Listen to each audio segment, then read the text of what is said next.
नमस्कार दोस्तों, स्वागत है आप सभी का आपके अपने YouTube चैनल जॉनप्रिया जीके में। दोस्तों, आज के इस बेहद महत्वपूर्ण वीडियो में हम बात करने वाले हैं पासपोर्ट से जुड़े नए अपडेट्स के बारे में। सरकार की तरफ से कुछ अहम बदलाव लागू किए गए हैं और अगर आप इन बदलावों को नहीं जानते हैं तो आगे चलकर आपको पासपोर्ट बनवाने में परेशानियों का सामना करना पड़ सकता है। इसलिए यह जानकारी हर उस व्यक्ति के लिए जरूरी है जो अपना या अपने बच्चों का पासपोर्ट बनवाने की सोच रहा है। आपसे निवेदन है कि वीडियो को पूरा अंत तक जरूर देखिएगा ताकि कोई भी जरूरी बात आपसे छूट ना जाए।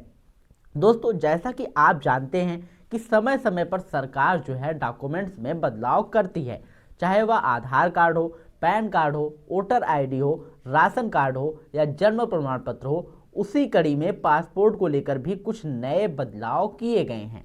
ठीक है, सामने आए हैं। सबसे बड़ा बदलाव है 1 अक्टूबर 2023 के बाद जन्म लेने वाले बच्चों से जुड़ा हुआ है।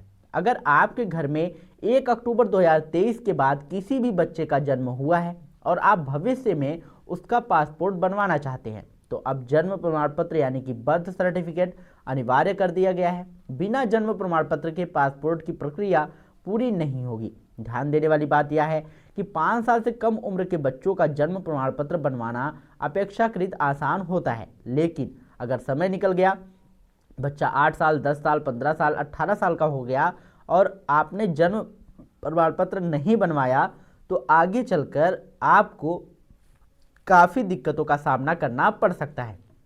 इसलिए अगर आपके घर में छोटा बच्चा है तो समय रहते उसका बर्थ सर्टिफिकेट जरूर बनवा लें। आगे चलकर पासपोर्ट के साथ साथ अन्य सरकारी कामों में भी इसकी जरूरत पड़ती है। अब बात करते हैं दूसरे बदलाव की। तो दोस्तों, नए नियमों के अनुसार पासपोर्ट में व्यक्तिगत जानकारी को लेकर सिस्टम में कुछ तकनीकी परिवर्तन किए गए हैं। ठीक है, अब पासपोर्ट जारी करने की प्रक्रिया को अधिक जटिल और सुरक्षित बनाया जा रहा है।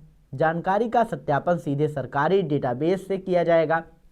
इसका मतलब यह है कि डॉक्यूमेंट्स में दी गई जानकारी और डिजिटल माध्यम से क्रॉस वेरीफाई किया जाएगा ताकि गलत या फर्जी जानकारी की संभावना कम हो सके।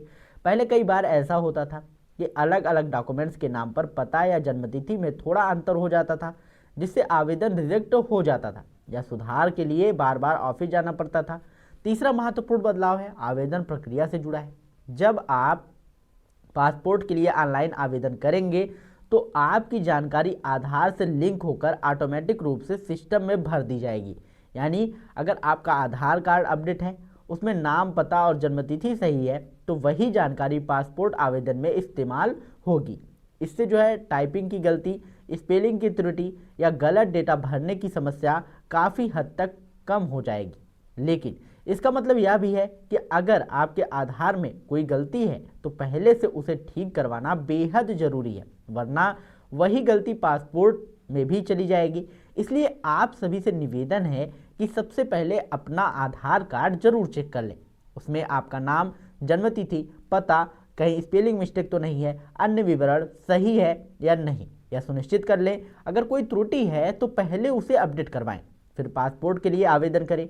साथ ही जिन बच्चों का जन्म 1 अक्टूबर 2023 के बाद हुआ है उनके लिए जन्म प्रमाण पत्र अनिवार्य रूप से बनवा लें।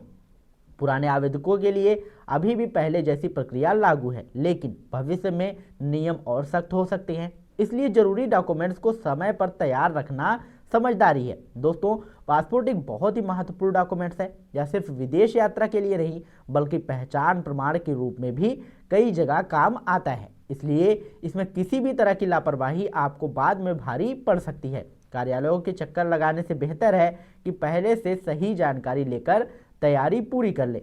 उम्मीद करता हूं कि आज की इस जानकारी से आपको जरूर कुछ नया सीखने को मिला होगा। अगर आप हमारे चैनल जॉनप्रिया जी के पर नए हैं तो चैनल को सब्सक्राइब जरूर कर लीजिएगा, बेल आइकन दबा दीजिएगा ताकि हर नई और ज़रूरी जानकारी आपको समय पर मिलती रहे। वीडियो पसंद आया हो तो वीडियो को लाइक करके कमेंट में करके बताइएगा कि आपको यह जानकारी कैसी लगी। अगर आपके मन में कोई भी सवाल है तो नीचे कमेंट सेक्शन में जरूर लिखिएगा, हमारी टीम आपकी पूरी मदद करेगी।